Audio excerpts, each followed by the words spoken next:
और मेहमानों का एक बड़ा पैनल इस वक्त हमारे साथ है बातचीत करने के लिए। रुचिका अग्रवाल, प्रवक्ता बीजेपी पार्टी, हमारे साथ थोड़ी देर में जुड़ेंगे। अब्बास हैदर, प्रवक्ता समाजवादी पार्टी, हमारे साथ जुड़ गए हैं। दानिश कुरैशी, नेता AIMIM को भी हम जोड़ने की कोशिश कर रहे हैं। नवीन शर्मा, प्रवक्ता आम आदमी पार्टी, हमारे साथ जुड़ गए हैं। प्रेम कुमार, वरिष्ठ पत्रकार, हमारे साथ जुड़ गए हैं। सौरभ दुबे, राजनीतिक विश्लेषक, भी हमारे साथ जुड़ गए हैं। मैं प्रेम जी आपसे शुरुआत करना चाहता हूं। मोदी जी कह रहे हैं कि भाई हमने इनकी अपीजमेंट पॉलिटिक्स पर हमला बोला, इसकी आलोचना की, तो सब के सब मुझे गाली देने लग गए, पानी पी पी कर मुझे गाली दे रहे हैं। तो क्या वाकई ये अपीजमेंट पॉलिटिक्स जिसका खुलासा पीएम कर रहे हैं, क्या चुनाव अब पीक पर है इसलिए सभी पार्टियां हिंदू मुस्लिम के ट्रैक पर जा रही हैं? क्या लगता है आपको प्रेम कुमार जी?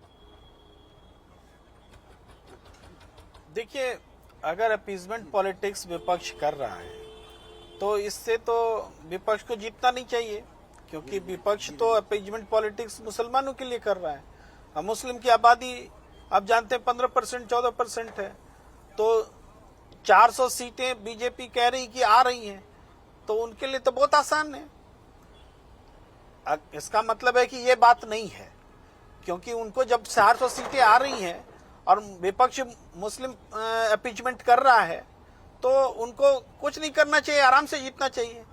दरअसल वो बहुसंख्यक अपीजमेंट में लगे हुए हैं कि अल्पसंख्यक अपीजमेंट का दोष विपक्ष पर लगाओ ताकि हम उस नाम पर बहुसंख्यक का अपीजमेंट कर सकें।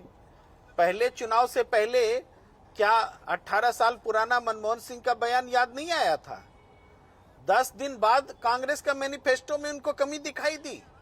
पहले चरण का चुनाव जब लगा कि हम उल्टा हो रहा है, तब उनको कांग्रेस का मैनिफेस्टो में नजर आया कि ये रीडिस्ट्रीब्यूशन कर रहे हैं, जो शब्द लिखा भी हुआ नहीं है उसमें। तो इन बातों को समझना पड़ेगा, राजनीति कहां जा रही है। चुनाव आयोग चुपचाप क्यों देख रहा है? क्यों नहीं हेट स्पीच को हेट स्पीच समझ रहा है?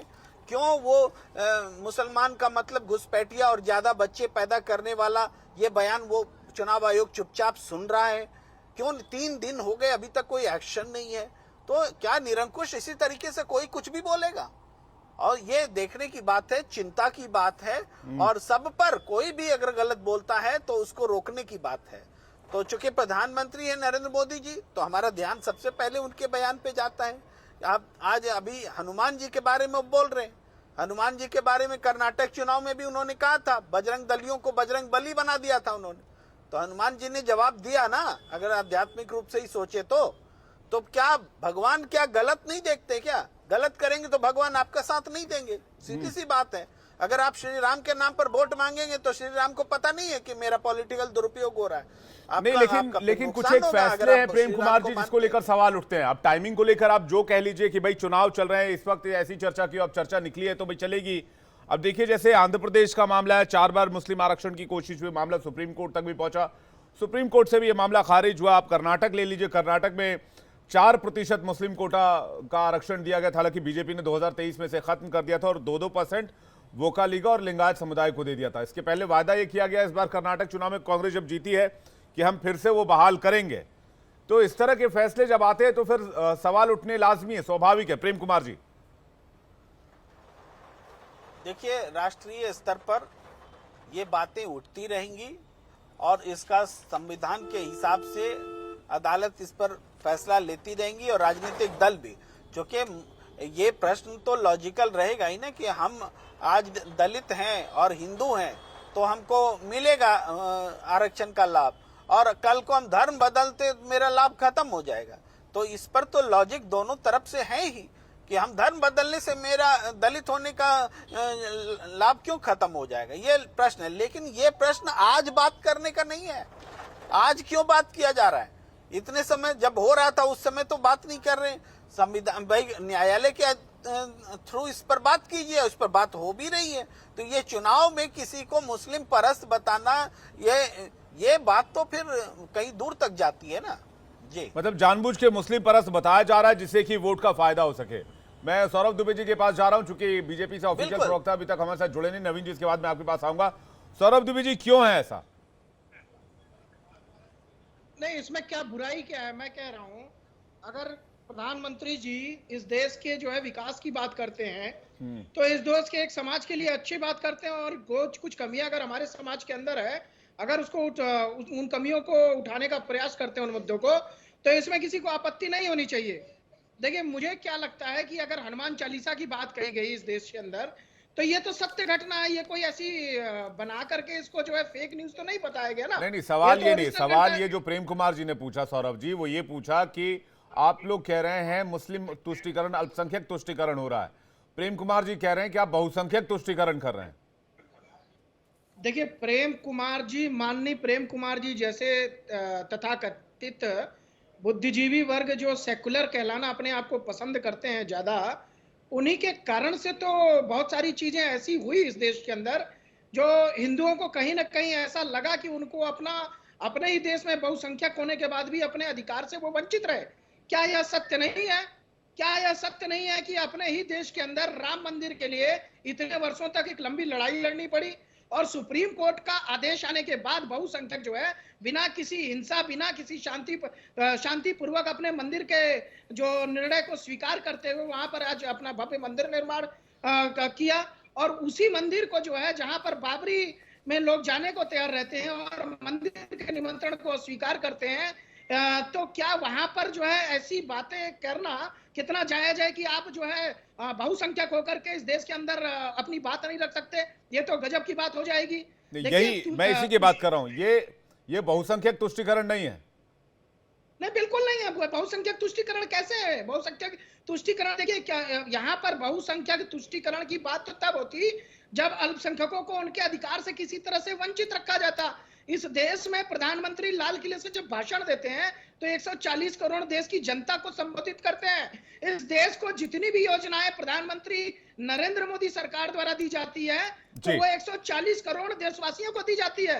जब उसके अंदर हिंदू और बहुसंख्यक और अल्पसंख्यक नहीं देखा जाता, तो प्रेम कुमार जी उनके भाषणों के बाद जो है रैलियों में वो बहुसंख्यक और अल्पसंख्यक निकालने वाले कौन होते हैं? नवीन जी, हिंदू मुसलमान क्यों हो रहा है? योजनाएं तो सबके लिए आती हैं, पूरे देश के हर एक नागरिक के लिए आती हैं, है ना नवीन जी? अब सवाल यह है कि अब जिसको इस चश्मे से देखना है उसको इसी चश्मे से देखा जाएगा। अब अगर प्रधानमंत्री की किसी योजना की बात की जाए, केंद्र सरकार की किसी योजना की बात की जाए, तो वो तो सभी देश के हर देशवासी पर लागू होगी, 140 करोड़ भारतीय पर लागू होगी। फिर इसमें हिंदू मुसलमान। बहुत बहुत नमस्कार। और आई थिंक मेरा नाम गलत प्रिंट कर दिया गया है, निवान शर्मा है मेरा नाम। और देखिए, जहां तक आपका सवाल है, बहुत शॉकिंग है जिस तरह से आज 10 साल सत्ता में रहने के बाद विश्व गुरु प्रधानमंत्री जी जो हैं, जब इलेक्शंस में जा रहे हैं और अपना चुनाव प्रचार कर रहे हैं और उनके पास एक बात नहीं है बताने के लिए। आप देखिए कितना शॉकिंग है। जिनको जिनको दिन रात इतना प्रचार मिल रहा है, इतना रिसोर्सेज मिल रहे हैं, इतना कुछ तंत्र है उनके पास, दिन रात मीडिया में जो चाहे वो चलवा सकते हैं। देखिए, कुछ नहीं है चलवाने के लिए, शून्य काम है गिनवाने के लिए। और आज हमारा चुनाव इन बातों पे लड़ने की कोशिश की जा रही है। रिजेक्ट कर दिया जनता ने सर, जितनी कोशिश कर ली इन्होंने। आप ग्राउंड पे पूछ लीजिए जनता से कि क्या ये मुद्दा उनके लिए है। आज जनता इस मुद्दे पे बात करने को तैयार नहीं है, जिसपे ये दिन रात रट्टा लगा रहे हैं। बात नहीं कर रही जनता इस मुद्दे पे। जनता के लिए क्या मुद्दा है? किसान आज नॉर्थ इंडिया में बैठे हैं सर, और रेलवेज नहीं चल रही हैं, ट्रेनें रद्द हैं। किसान कितने दिनों से बैठे हैं, 700 किसानों की शहादत हो गई सर। ये मुद्दे हैं। आज पूरे देश का किसान इतना ज्यादा गुस्से में है कि किसान के ऊपर इस सरकार ने एनएसए लगाई है। आपने कभी सुना था कि एक किसान के ऊपर एनएसए लगाई जाएगी? एक किसान की प्रॉपर्टी जब्त की जाएगी, किसान के बैंक अकाउंट सील किए जाएंगे, किसान के ऊपर गोली चलाई जाएगी? ये मुद्दे हैं। आज देश के करोड़ों किसान वेट कर रहे हैं कि कब उनको मौका मिलेगा वो बटन दबाने का इस सरकार के खिलाफ। आज आयुष्मान भारत की ये लोग बात करते थे, अब पर बंद कर दिया इन्होंने। क्यों बंद कर दिया? कि आप किसी हॉस्पिटल से पूछ लीजिए, आयुष्मान भारत जो इनका कार्ड है वो एक्सेप्ट किया जाता है कि नहीं किया जाता। डॉक्टर्स आयुष्मान कार्ड लेने के लिए तैयार नहीं है क्योंकि सरकार से पैसा नहीं आता। एमएसएमईज बंद हो गई सर, 30,000 से ज्यादा एमएसएमईज बंद हो गई है क्योंकि सरकार ने वादा किया था हम सीड मनी देंगे। 1 रुपया नहीं दिया इन लोगों ने आज तक।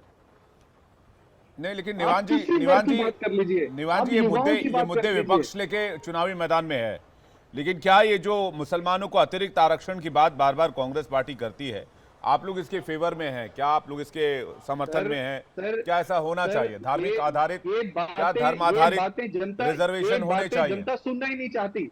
ये बातें जनता सुनने को तैयार नहीं है। आज जनता चैनल बदल लेती है जिस चैनल पे ये बातें होती हैं। जनता सुनना चाहती है कि जो आज युवा हमारा डिग्री चैनल लेके देखा खड़ा जाता है, इसके लिए निवान जी आप टेंशन मत लीजिए, लेकिन आप बताइए कि आप इस मुद्दे पर कांग्रेस पार्टी के साथ है। आप जो युवा जी। सर, जो युवा आज डिग्री लेके खड़ा है, जो युवा ये देख रहा है कि हमें तो एक नौकरी देने के लिए नहीं है, और सर उसी इलेक्टोरल नौकरी की बॉन्ड तो से उसी हजारों रोजगार की तो करोड़ बात हो रही है, आरक्षण से और क्या मिलेगा? खाली के आरक्षण से और क्या मिलेगा? बात हो रही है तरजीह देने की। बीजेपी कह रही है कांग्रेस मुसलमानों को तरजीह दे रही है, कोशिश कर रही है कि ज्यादा से ज्यादा आरक्षण मिल जाए, ज्यादा से ज्यादा नौकरियों में तरजीह दी जाए, ज्यादा से ज्यादा दूसरी जगहों पर बीजेपी है सरकारी ना सर। नौकरियों में आरक्षण मिले, ताकि जो सत्ता में बीजेपी है। मुसलमानों का एक बड़ा वर्ग जो है, जो पिछड़ा हुआ, वो आगे आ जाए। सत्ता में बीजेपी है सर, कांग्रेस नहीं है। सवाल मैं तो बीजेपी से स्टेट वाइज करना है बात कर हमें। रहा था। मैं आज ये जो सवाल बात कांग्रेस से नहीं, प्रधानमंत्री ने बीजेपी कही, से करने की कर्नाटक को जरूरत लेकर है। कही। कर्नाटक में जो 4% का आप कोटा सुनिए, दोबारा मेरी बहाल बात करने की सुनिए, बात मैं की आपकी गई है। बात आंध्र प्रदेश में भी मैं आपकी बात और का जवाब देता हूं। मैनिफेस्टो में भी इस तरह की बातों का जिक्र है। देखिए, जो व्यक्ति इनके सामने आवाज उठाता था, जो जी। व्यक्ति इनको एक्सपोज करता था, इनके इन सभी मुद्दों को धराशायी कर देता था, हाँ। उस व्यक्ति को उठा के जेल में डाल दिया। आज वही कर रहे हैं जो ये चाहते हैं। आज 10 साल सरकार में रहने के बाद इनके पास क्या मुद्दे हैं? ये मुद्दे हैं इनके पास। इलेक्टोरल बॉन्ड सबसे बड़ा स्कैम देश का, जिसने नकाब बड़ी इनका बात आप कह उतार रहे हैं दिया। निवान जी कि आज 10 देश साल के सामने- सरकार में रहने के बाद क्या आपके पास यही मुद्दे बचे हैं? मेरे साथ इस वक्त रुचिका अग्रवाल प्रवक्ता बीजेपी के हमारे साथ जुड़ गए हैं, लेकिन उससे पहले मैं अब्बास हैदर जी आपके पास जाना चाहूंगा, क्योंकि आप पहले से जुड़े हुए हैं। रुचिका जी अभी तुरंत जुड़ी हैं। रुचिका जी, आपके लिए सवाल मैं अभी से मेंशन कर देता हूं, जो सवाल यहां पूछे गए हैं विपक्ष की तरफ से कि 10 साल काम करने के बाद आप लोगों के पास मुद्दे नहीं है, तो आप लोगों को आखिरकार उसी बैटल ग्राउंड में आना पड़ा है जहां पर आपकी स्ट्राइक रेट अच्छी रही है। मैं इस पर आपसे जवाब लूं, लेकिन अब्बास हैदर जी का जवाब लेना चाहूंगा। कौन अपीजमेंट पॉलिटिक्स कर रहा है इस देश में अब्बास जी? कांग्रेस कर रही है, बीजेपी कर रही है, एआईएमआईएम कर रही है, विपक्षी पार्टियों का गठबंधन कर रहा है, एनडीए कर रहा है, कौन कर रहा है?